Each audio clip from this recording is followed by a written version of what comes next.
All right, all right, all right. Get in here, get in here. I'm being a copycat. I ain't going front like I'm not. I'm being a copycat. My bad, but he be having me hype when he say that. However, I'm going to do a video where I want to talk about 5 reasons why I, me personally, trust God. Um, what you see in front of you is something that I look at every single day. Um, is is needed. It helps me. It keeps me going, and it just keeps God's physical presence in front of me at all times, even though I know He's around spiritually. So, let me get into my groove here. Hold up. I want to talk about my 5 reasons, right? And I know some people, it ain't going to be politically correct because I'm smoking, but I'm going to talk to you about the reasons why I love God. One of my really, really, really, really, really, really, really, really, really, really, I don't know, how can I describe it? Like, it's something that I love about God. I mean, I love a lot of things about God, but it's one of the things that's kind of tender to me. It makes me cry, puts a smile on my face. Like, it just really, really touches me, right along with a lot of other things. However, one of the reasons why I trust God is because God blesses you with the unexpected. What do I mean by that? I'm going to give you a perfect example of something that happened to me where He blessed me with the unexpected, right? So, I was going through a time in my life where I didn't have a job. I was living with my mom at the time. I had just broke up out of a long relationship that I was in. And, life just wasn't my friend. And anytime you got to start all over with life again, especially when you're living with a man, and I mean, even though that was a relationship, it was really like a marriage because I was financially invested. Like, all of our money was together. So when we broke up, like, we really broke up, and it really affected both of us financially, where we basically had to start from scratch all over again. Long story short, when I was in that situation, recovering from the relationship, I was just feeling alone.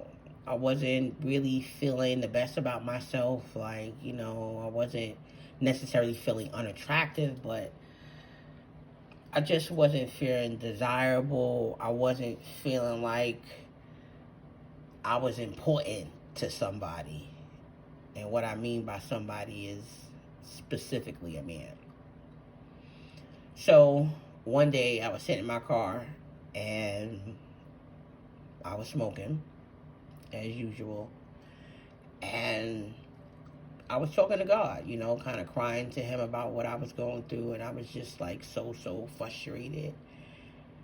And I remember closing my eyes and saying to God, like, like, I know you can't just like magically bring a man into my life right now, and I'm just gonna jump into a relationship, but if I could just get a hug from a man, I mean, I just need a hug from a man. Thank you. Wrapped up my prayer, finished doing what I was doing, went on with my day. Now, the next day, I was going to an event with my mom. So we were going to this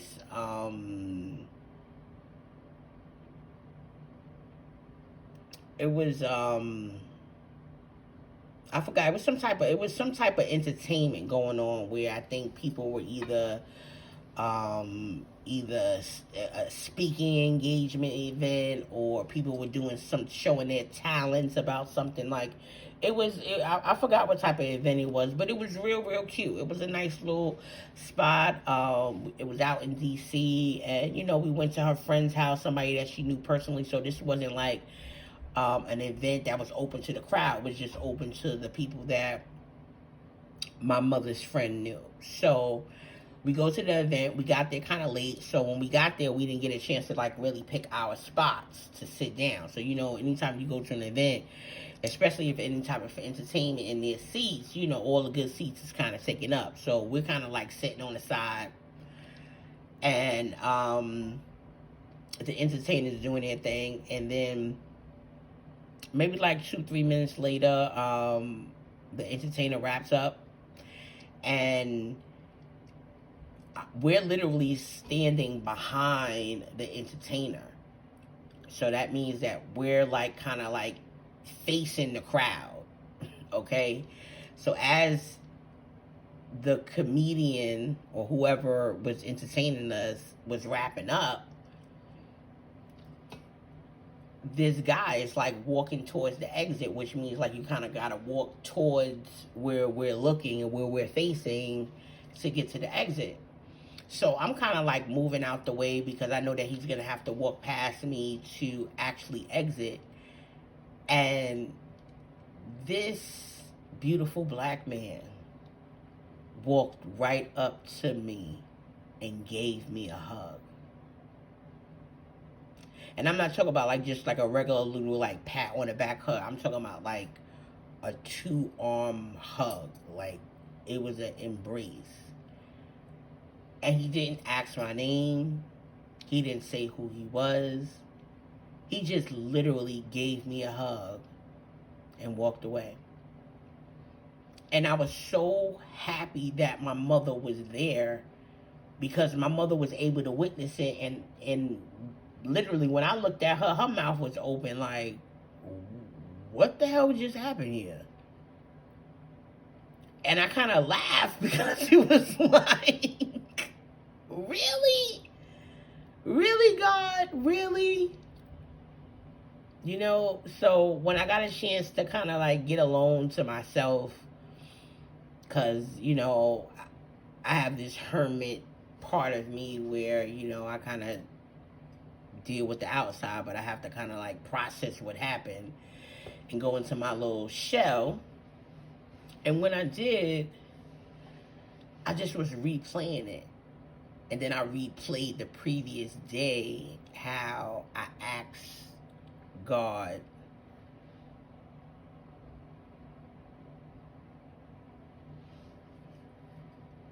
for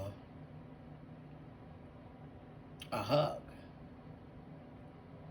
And when I sat back and looked at the chain of events and how it happened, it was like, okay, God, I got it. I got the message. And not only did I get the message, thank you. Thank you. Just thank you. Like, thank you. My life is nowhere where I want it to be or where I would like it to be. And I'm going through my process. But thank you. Thank you for listening. Thank you for paying attention. So, my second reason on why I trust God is, even when you think you have nothing, your basic needs are usually always met. So, I went through a point in time in my life where I was homeless. I didn't have a place to stay.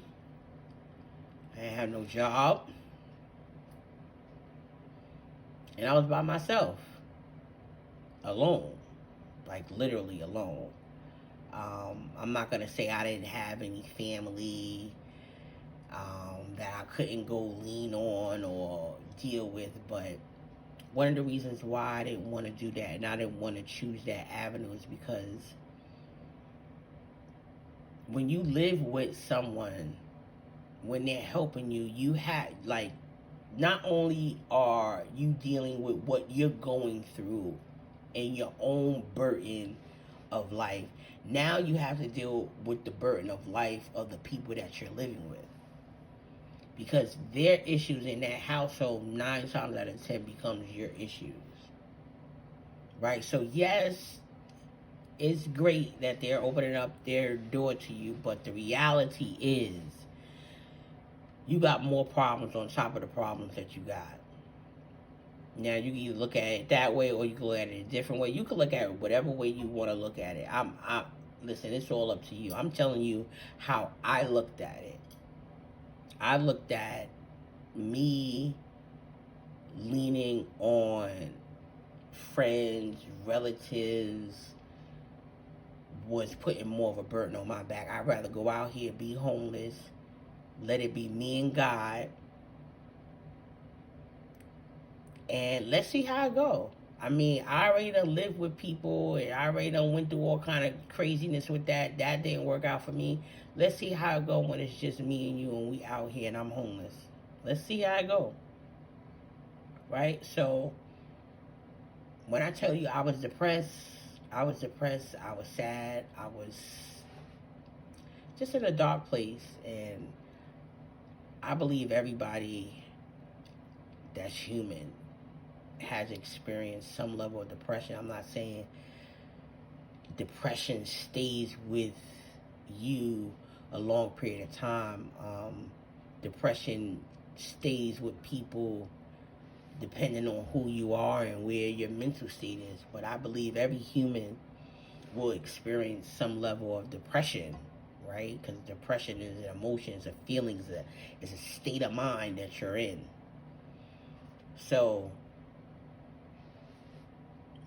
when I was in my depression, I was feeling like bad for myself.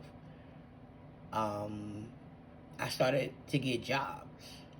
I couldn't tell jobs that I was homeless. I would lie about where I was living, and I would use the library as my home address. I was just figuring out all kind of ways to survive. And I was looking at people, and when I was looking at people around me, like everybody had nice cars, everybody was with their families, like just looking at everybody just look like they figuring this thing called life out while I'm just sitting here homeless in a car. I have a job, but definitely not enough to put me in no apartment, save, and take care of my basic needs. Like, I'm just out here surviving. But what I started to realize, even though I was crying, I was sad, and I was just disappointed with what was going on in my life at that time, I stopped back to think about how literally all of my basic needs was met. No, I didn't have an actual roof over my head, literally, but I had a car to sleep in. There were some people who didn't even have a car to sleep in, move around, drive around, and they had nothing. I had a car to sleep in. No, I wasn't making enough money where I can save up and buy me and get me an apartment, but I was able to keep finding me a job here, there, and there. Right? I wasn't able to take myself out and hang out and do nice things for myself, but I was able to, at least buy me some clothes that I need for my basic needs. Like, there was just so many different things where it was alright. Like, I just realized, like, It really has a lot to do with your mind state. So now, my third reason on why I trust God is God doesn't put me down even when I put myself down. What do I mean by that? God doesn't put me down even when I put myself down. Another thing that all of us as human are going to experience is putting yourself down. Why do we put ourselves down? One of the reasons why we put ourselves down is because we live in an environment that compares A to B. We're constantly comparing things to each other. And a lot of times when you compare, one is usually better than the other, depending on what you're comparing. But a lot of times the judgment has to do with one is better than the other when you're comparing. So for the fellas out there, when you compare different sports fans, right? You're comparing those different, sports teams. You're comparing those different sports teams because you're comparing it based on who plays better, who got the most Super Bowls and the most rings and the championships when it comes to boxing. It's just all kinds of stuff because you're comparing.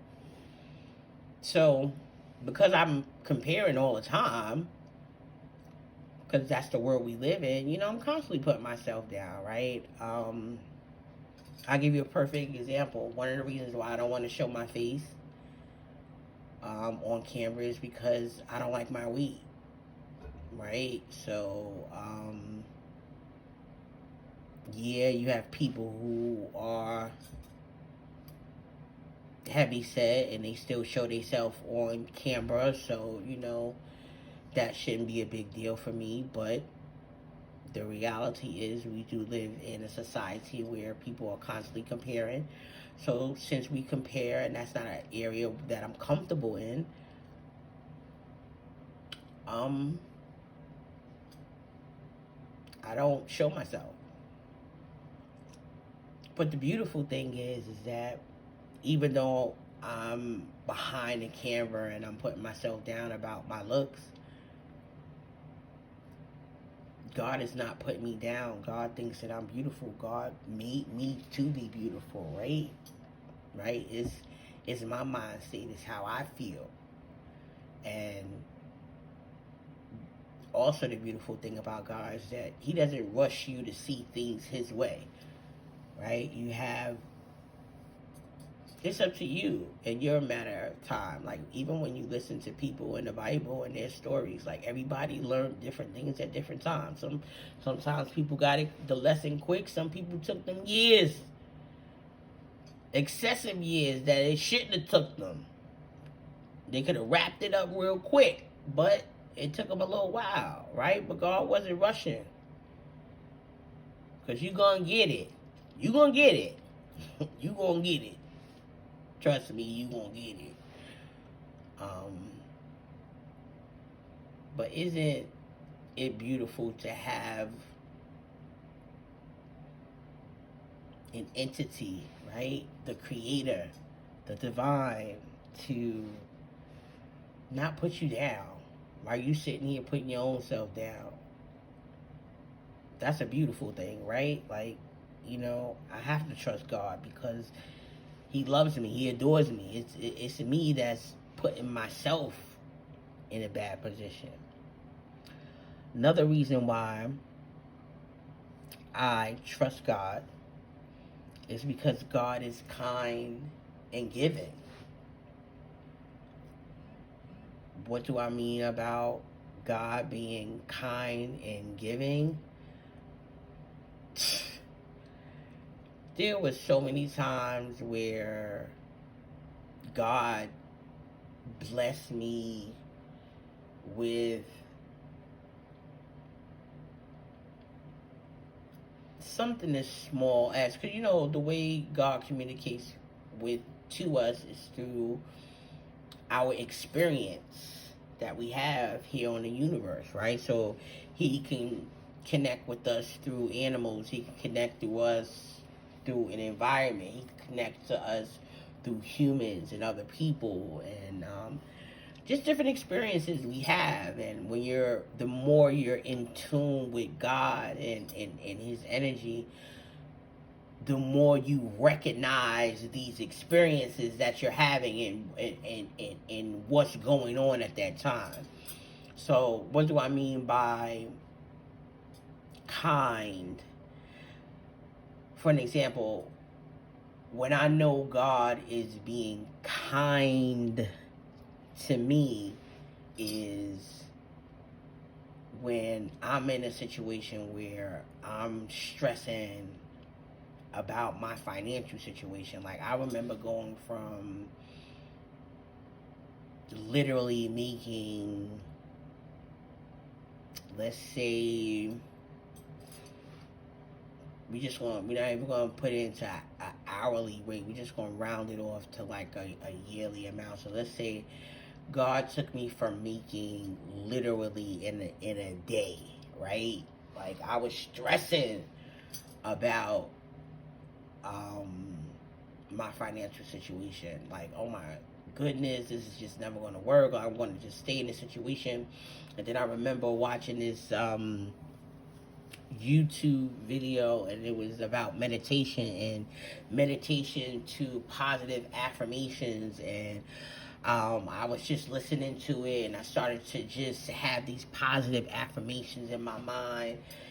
And I remember going to sleep listening to it, right? Because I wanted to be in my subconscious mind. Like, I just wanted to really, really dive into just positive thinking, because I was so used to thinking negative. And I just put all this energy and time into just absorbing positive information. And literally, I go from making, let's say, $32,000 a year to making $80,000 a year. Like, I literally had a job that was paying me nothing, and I went on an interview and got another job, and the job was paying me a whole lot of something.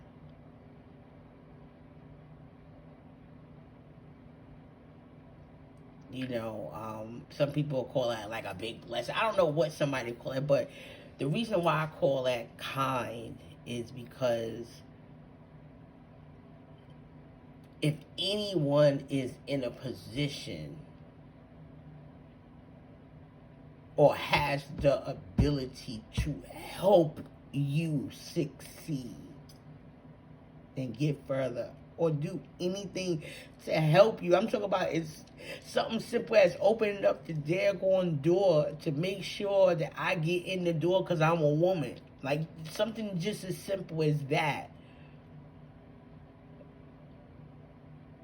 When God did that, it was like, really? Like, I needed a moment for that piece of kindness to register. Like, that shit hit me, right? Like, come on now. Like, come on now. And I'm not talking about, I didn't have no strategic plan.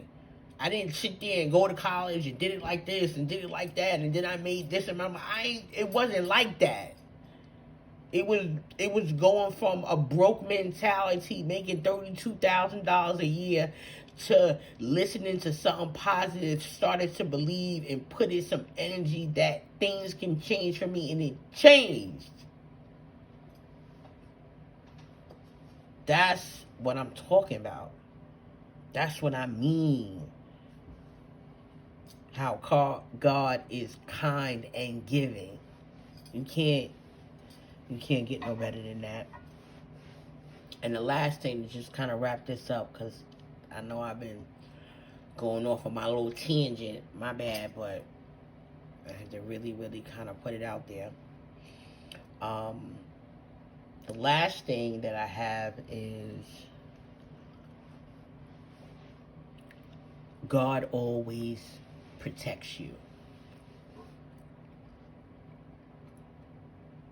And let me be clear on what I mean by God always protects you. And this is why I say I trust God, right? Because this only applies if you and God are aligned with each other. Because if what I'm saying, this part right here, right now, you're not gonna feel this, experience this, or really, really know this unless you have your relationship with God, like sincerely. Okay, because God ain't protecting everybody. Okay, let's be clear about that. He ain't protecting everybody. And I'm gonna give you an example of how deep my protection was, right? So, a little bit of background about me. I'm a young ghetto girl from Brooklyn, New York. Um, I'm from the projects, of course. I mean, not to say everybody was, but I was from the projects. Um, but just like the Jeffersons, we moved on up and we got better. But when I was young growing up, and I was growing up living in Brooklyn, New York, like me living out here in where I live at now in this suburban area, like these young girls, the things that we were seeing, these young girls don't, these, it's just a whole nother world, right? So what I was experiencing, seeing when I was a young girl was just inappropriate things. We were just moving way too fast, exposed to a lot of different things we shouldn't have been exposed to. That's what I mean by the young ghetto girl, because a lot of times a young ghetto girl is exposed to things that's a little inappropriate, things that's a little too fast. I was perceived to be hot, but the main point that I want to make was the things that we had to look up to. Like, for an example, right now, the young ghetto girl, no matter what ghetto you come from, your idol go to girl right now is the Sexy Lexi and your Young Miami and City Girls and the Saucy Santanas and the Cardi B's and the Meg the Stallions, like, and what these women represent. These women don't represent wholesomeness. These women don't represent morality. These women do not represent integrity, right? Like, they don't represent a value system. Okay? So when I was young growing up, it wasn't these young girls, I had Nicki Minaj. So Nicki Minaj was that I ain't gonna front, growing up, that was my bitch. Like, before Nicki Minaj, it was Lil' Kim. That's a whole nother story. I don't care what nobody say about I don't care what nobody say about Nicki Minaj being a copycat and Lil' Kim ain't paved the way, because Lil' Kim was popping. Lil' Kim and Foxy, that was it. So when I started to get into my, like, late teens, early 20s, it was Nicki Minaj. And not only was it Nicki Minaj to look up to, Nicki Minaj was not wholesome. She was not representing any level of integrity, structure, right? Wholesomeness. Like, she didn't represent that. She represented sluttiness, right? Being over sexualized. And I thought that was cool. Not only did I think that was cool, the homegirls that I was with and the people I was around, everybody was like having a baby and wasn't getting married. Like everybody was just like a baby mother. So I wanted to be like everybody else. So I went on to try to get pregnant and be a baby mother. And